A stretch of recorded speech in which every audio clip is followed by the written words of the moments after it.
पर पोढ़े बादशाह नींगर खे फौरन जे बाबति का ॻाल्हि न चई हुई, न ई हिन जे बेअंत रेगिस्तान जे बाबति कुझु चयो हो ऐं न ई उन्हनि माण्हुनि जे बाबति कुझु ॿुधायो हो जेके ख्वाब त लहनि था पर उन्हनि जी साभिया नथा चाहिनि।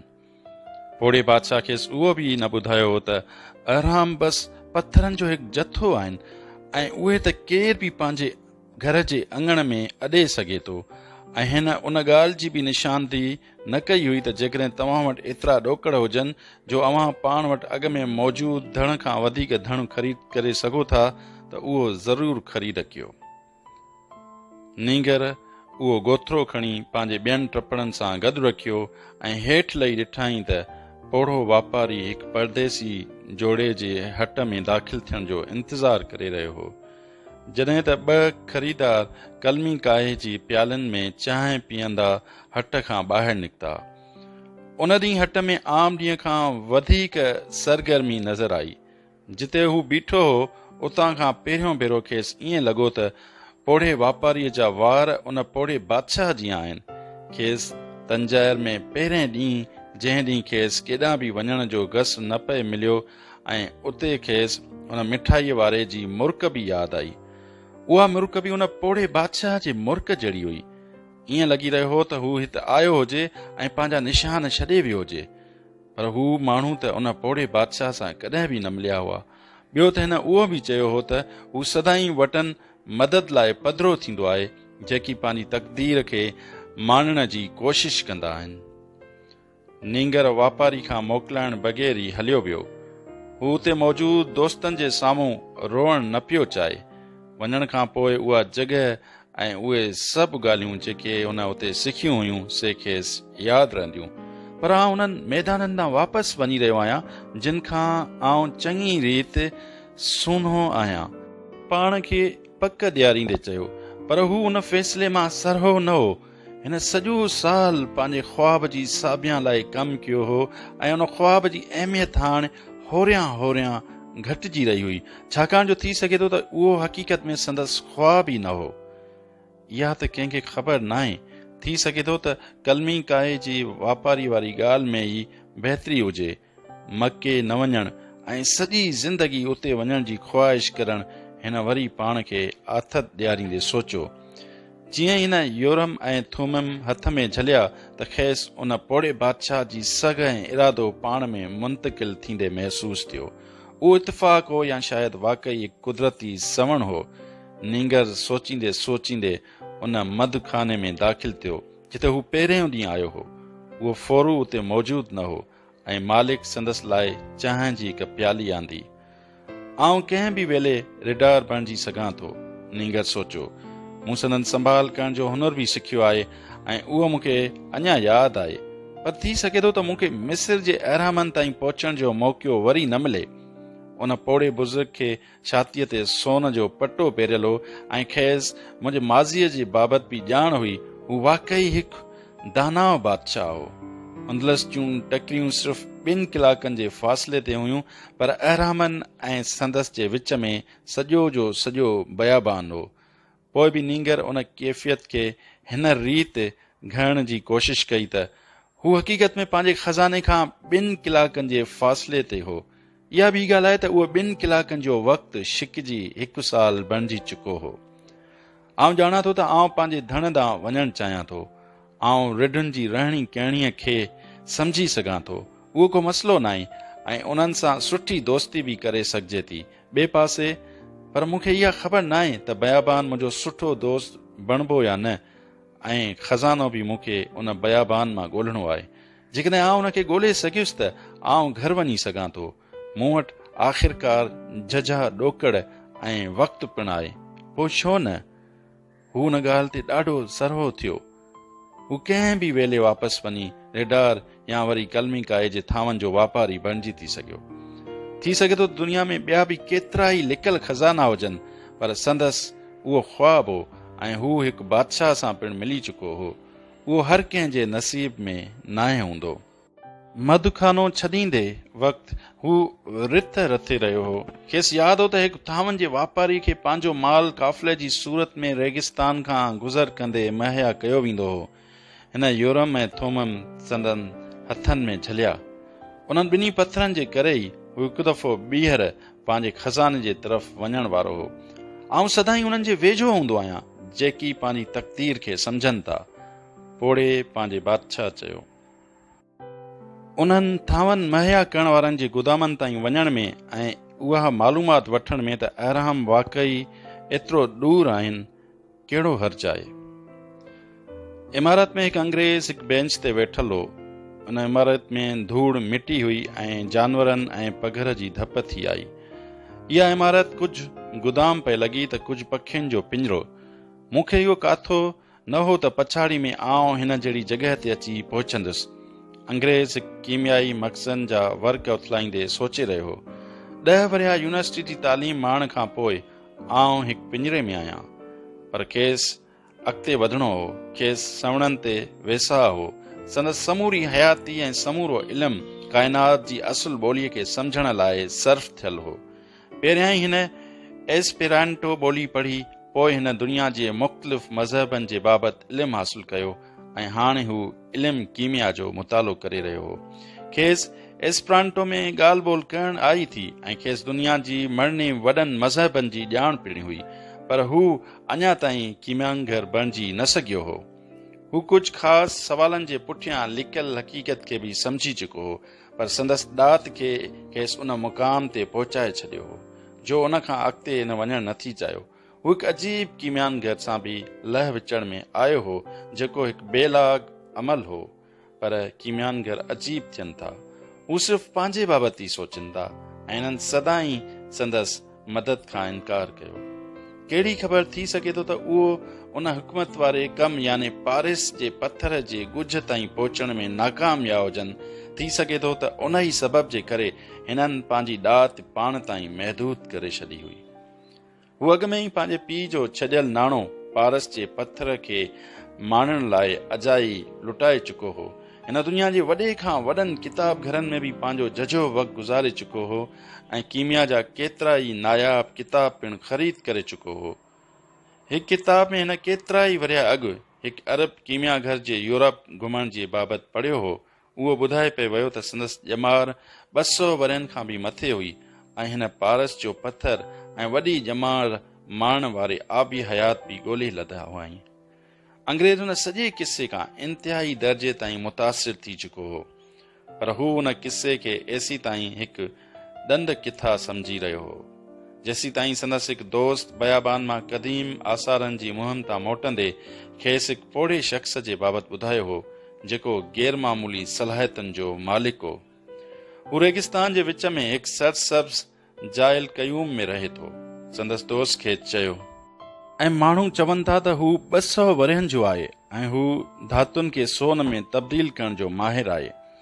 अंग्रेज़ पंहिंजी बेताबी घणी देरि रोके न सघियो। हू पंहिंजा सभु कमकारियूं मनसूख करे पंहिंजा कुझु मख़सूस किताब खणी हाणे हू हिकु मेरे बदबूदार गुदाम में वेठो हो ऐं ॿाहिरि हिकु वॾो काफ़िलो सहारा रेगिस्तान पार करण जी तयारी में हो ऐं उन काफ़िले खे अलकयूम वटां बि गुज़रणो हो। आउं उन कीमियान घर खे ॻोल्हे लहंदुसि। अंग्रेज़ सोचो, हाणे खेसि पखियुनि जी बदबू बि बर्दाश्त करण जहिड़ी लॻी रही हुई। हिकु अरब गबरू बि पंहिंजे सामान रखी अंदरि दाख़िल थियो ऐं अंग्रेज़ खे खिकारियईं। अव्हां केॾांहुं वञी रहिया आहियो? गबरू अरब पुछो। आउं रेगिस्तान ॾांहुं वञी रहियो आहियां, अंग्रेज़ पंहिंजो मुतालो जारी रखंदे जवाबु ॾिनो। हिन उन वक़्तु का ॻाल्हि ॿोल न कई। खेसि उन सॼी ॾात जो ॿीहर जाइज़ो वठणो हो जेको केतिरनि ई वरियनि दौरान पढ़ियो हुअईं, छाकाणि जो उहो कीमियानगर खे ज़रूरु परखींदो। अरब गबरू किताब कढी पढ़णु शुरू कयो। किताब अंदलसी ॿोली में लिखियल हो। ॾाढो चङो, अंग्रेज़ सोचो।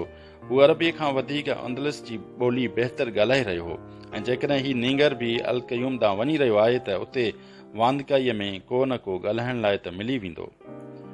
अजीब ॻाल्हि आहे, नींगर हिकु भेरो ॿीहर उन किताब में जनाज़े वारो किस्सो पढ़ण जी कोशिश कंदे चयो, आउं 2 वरियनि खां उन किताब खे पढ़ण जी कोशिश करे रहियो आहियां, पर आउं शुरू वारनि सफ़नि खां अॻिते कॾहिं बि न वधी सघियुसि। पोड़े बादशाह जे खलल न विझण जे बावजूद बि किताब ते ध्यानु न पए ॾेई सघियुसि। खेसि अञा पंहिंजे फ़ैसिले ते शक हो, पर हू हिकु शइ सम्झी सघियो थी, को बि फ़ैसिलो करणु सिर्फ़ु हिकु मुंड आहे जॾहिं केर बि को फ़ैसिलो करे थो त हक़ीक़त में हू हिकु ज़ोरदार वहकिरे में टुॿी हणी रहियो हूंदो आहे ऐं उहो वहकिरो खेसि संदसि उन पहिरें फ़ैसिले करण खां पोइ उन मक़ाम ते पहुचाए छॾे थो जंहिंजो खेसि गुमान बि न हूंदो आहे।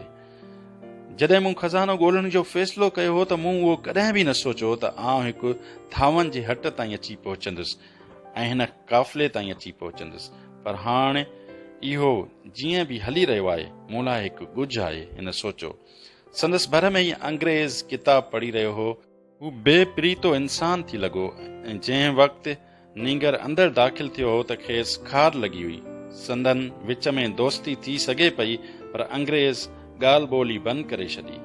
नींगर पंहिंजो किताब बंदि कयो। नींगर सोचियो त खेसि उन अंग्रेज़ वारो रवैयो अख़्तियार करणु न घुर्जे। हिन संदसि खीसे मां योरम ऐं थूमम उन्हनि सां कुॾणु शुरू कयो। योरम ऐं थूमम, अंग्रेज़ रड़कंदे चयो। घबराईंदे नींगर पत्थर पंहिंजे खीसे में रखी छॾिया। इहे विकिरे लाइ न आहिनि, नींगर चयो। इहे घणा महांगा बि न आहिनि, अंग्रेज़ चयो। इहे फ़क़ति पत्थर जा टुकड़ा आहिनि ऐं अहिड़ा पत्थर जा टुकड़ा ज़मीन जे अंदरि जाम आहिनि, पर जिन खे अहिड़नि शयुनि जी ॼाण आहे उहे ई उहो सम्झी सघनि था त इहे योरम ऐं थूमम आहिनि। मूंखे इहा ख़बर न हुई त इहे दुनिया जे हिन हिसे में बि मौजूदु आहिनि। ही पत्थर हिकु बादशाह मूंखे तोहफ़े तौरु ॾिना हुआ, नींगर चयो। अंग्रेज़ जवाबु न ॾिनो।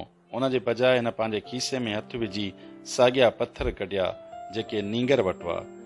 छा तूं हिकु बादशाह जी ॻाल्हि कई? अंग्रेज़ पुछो। आउं भयां थो त तव्हांखे उन ॻाल्हि ते यकीन न ईंदो त को बादशाह मूं जहिड़े हिकु रिढार सां ॻाल्हाईंदो। नींगर उहो चवंदे वधीक ॻाल्हि ॿोल न करणु चाही। ईअं हरगिज़ न आहे। हीअ रिढार हुआ जिन बादशाह खे सुञातो हो, जॾहिं त पूरी दुनिया उन ॻाल्हि खे तस्लीम नथी कयो। सो बादशाह जो रिढार सां ॻाल्हाइण का हैरत जहिड़ी ॻाल्हि न आहे। हिन पंहिंजी ॻाल्हि जारी रखी ऐं हू ख़ाइफ़ बि हो त मता नींगर संदसि ॻाल्हियूं न सम्झी सघे। उहो तौरेत में लिखियलु आहे। ही उहो ई साॻियो किताबु आहे जंहिं मूंखे योरम ऐं थोमम जे बाबति ॼाण ॾिनी। इहे पत्थर ख़ुदा जी तरफ़ खां बरकत वारा पत्थर आहिनि। पादरी उन्हनि पत्थरनि खे सोन जी पटी में रखंदा आहिनि। हाणे नींगर उन गुदाम में वेठे सराही महसूस करण रहियो हो। थी सघे थो त हीउ बि को कुदरत जो सवण हुजे, अंग्रेज़ थोरे वॾे आवाज़ में चयो। तव्हांखे उन्हनि सवणनि जे बाबति कंहिं ॿुधायो? नींगर जी दिलचस्पी वधी वई। ज़िंदगी में हर शइ कुदरत जो हिकु सवण आहे। अंग्रेज़ हाणे पंहिंजे रिसाले खे बंदि कंदे खेसि जवाबु ॾिनो। हिकु ॿोली आहे जंहिंखे पूरी काइनात जी ॿोली चयो वञे थो। ॿियनि शयुनि सां गॾु उन काइनात जी ॿोलीअ जी खोजना में आहियां। उहो ई सबबु आहे जो आउं हिते आहियां। मूंखे उहो माण्हू ॻोल्हणो आहे जेको इहा ॿोली ॼाणे थो, ऐं उहो सिर्फ़ु हिकु कीमियानगर ई आहे। गुदाम जे मालिक संदन कचहरी में रुखनो विधो। तव्हां ॿई सभागा आहियो, गुदाम जे मालिक थुल्हे अरब चयो। अॼु हिकु काफ़िलो अल-क़यूम ॾांहुं वञी रहियो आहे, पर मूंखे त मिस्र वञणो आहे, नींगर चयो। अल-क़यूम मिस्र में ई आहे, गुदाम जो मालिक चयो। तूं कहिड़े क़िस्म जो अरब आहीं, तोखे इहा बि ख़बर न आहे। इहो सिभाग जो सवण आहे। गुदाम जे मालिक जे वञण खां पोइ अंग्रेज़ चयो। जेकॾहिं आउं उहो करे सघियुसि त सिर्फ़ु ॿिनि लफ़्ज़नि भाग ऐं इतिफ़ाक़ ते हिकु तमामु अमीक़ मालूमात खुलासो लिखंदुसि, छाकाणि जो उन्हनि ॿिनि लफ़्ज़नि सां ई इहा काइनात जी ॿोली लिखियलु आहे। हिन नींगर खे चयो त संदसि उन नींगर सां हथ में योरम ऐं थूमम खएं मिलणु इतिफ़ाक़ न आहे, ऐं नींगर खां उहो बि पुछाईं त छा हू पिणु हिकु कीमियानगर जी खोजना में आहे। आउं हिकु खज़ाने जी खोजना में आहियां, नींगर चयो, ऐं यकदमि खेसि इहा ॻाल्हि ॿुधाइण ते अफ़सोस थियो, पर अंग्रेज़ संदसि उन ॻाल्हि खे का ख़ासि अहमियत न ॾिनी। हिकु तरह सां त आउं बि खज़ाने जी खोजना में आहियां, अंग्रेज़ चयो। मूंखे इल्म कीमिया जे बाबति का ॼाण न आहे। नींगर इहा ॻाल्हि करे ई रहियो हो त गुदाम जे मालिक खेनि ॿाहिरि सॾियो। आउं काफ़िले जो अॻुवान आहियां, ॾाड़ीअ सां हिकु करड़ियुनि अखियुनि वारे माण्हूअ चयो। जेको बि मूंसां गॾु आहे उन्हनि जी ज़िंदगी ऐं मौत जो ज़िमेदार आहियां। रेगिस्तान हिकु ख़्याली औरत वांगुरु आहे ऐं कॾहिं कॾहिं त माण्हुनि खे चरियो करे छॾे। उते लॻभॻि 200 खनि माण्हू ऐं 400 जानवर, जिन में उठ, घोड़ा, खच्चर ऐं पखी गॾु थियल हुआ। उन अंब में ॿार, औरतूं, मर्द हुआ, ऐं मर्द तलवारुनि ऐं बंदूकनि सां हुआ। अंग्रेज़ वटि बि किताबनि सां भरियल केतिरा ई थेला हुआ। उते तमामु घणो शोर हो, जंहिंजे करे काफ़िले जे अॻुवाण खे पंहिंजी ॻाल्हि हर हर दोहिराइणी पवे थी। हर को सम्झी सघे थो त छा थो चवणु चाहे। हिते हर क़िस्म जा माण्हू आहिनि ऐं हर को पंहिंजे पंहिंजे ख़ुदा ते ईमान रखे थो, पर आउं फ़क़ति हिकु अलाह ते यकीन रखां थो ऐं आउं उन जो कसम खणी उहो ॿीहर दोहिरायां थो त आउं अव्हां खे ही रेगिस्तान पार कराइण लाइ पंहिंजी हर मुमकिन कोशिश कंदुसि। पर आउं अव्हां मां हर हिक खां उहो चाहियां थो त तव्हां बि पंहिंजे पंहिंजे ख़ुदा जो कसम खणी चओ त तव्हां मुंहिंजे अहकामनि जी हर सूरत में फ़रमान बरदारी कंदव। रेगिस्तान में फर्मा बरदारी न करण जो त सिर्फ़ मौत आहे। अंबु में बुण शुरू थी वई। हर को माठ में पंहिंजे पंहिंजे ख़ुदा जो वचन ॾेई रहियो हो। नीगर ईसा जो कसम जॾहिं त अंग्रेज़ ख़ामोश रहियो ऐं इहा वचन ॾियण वारी बुण केतिरे ई वक़्त ताईं जारी रही। माण्हू पंहिंजी हिफ़ाज़त लाइ पंहिंजे ख़ुदानि जी इबादत पिणु करे रहिया हुआ। बिगुल वॻो ऐं हर को मथे चढ़ियो। नीगर ऐं अंग्रेज़ उठ ख़रीद कया हुआ ऐं हू बेयकीनी वारी कैफ़ियत में उन्हनि ते चढ़ी वेठा। नीगर खे अंग्रेज़ जे उठ खे ॾिसी अफ़सोस थियो, जेको किताबनि जे वज़न जे करे झुकी पियो। इत्तिफ़ाक़ जहिड़ी ॿी का शइ नाहे। अंग्रेज़ वरी उतां खां ॻाल्हि शुरू कई जितां गोदाम में छॾी हुआईं। आउं हिते उन करे आहियां जो मुंहिंजे हिकु दोस्त हिकु अरब जर बाबति ॿुधो हो, जेको काफ़िलो हलणु शुरू थियो ऐं अंग्रेज़ जी ॻाल्हि खे ॿुधणु नामुमकिन हो। पर नीगर खे ख़बर हुई त हू छा थो चवणु चाहे। जेतोणीकि हिकु अलहामी सिलसिलो जेको हिकु शइ खे ॿी शइ सां ॻंढे थो, उन ई साॻे सिलसिले जे करे हू रिढार बणियो हो। उन जे करे ई हू वरी वरी उहो ख्वाबु लही रहियो हो। उन सिलसिले ई खेसि अफ्रीका ताईं पहुचायो हो, बादशाह सां मिलायो ऐं कलमी काए जी वापारी सां मिलण लाइ फ़ौरन खां बि फुरियो। ऐं जेकॾहिं केरु पंहिंजी तक़दीर खे सम्झण जे वेझो पहुचे थो त उहा तक़दीर ई संदसि जियापे जो सबबु बणिजे थी। नीगर सोचियो। काफ़िलो ओभर तरफ़ हलणु शुरू थियो। काफ़िलो पिरह फिटीअ खां सफ़र शुरू करे पियो। ॿिनि पैरनि जो टाक मंझंदि जे करे मंज़िल हणी आराम थी कयईं। वरी टे पैर में हलण थी शुरू कयईं।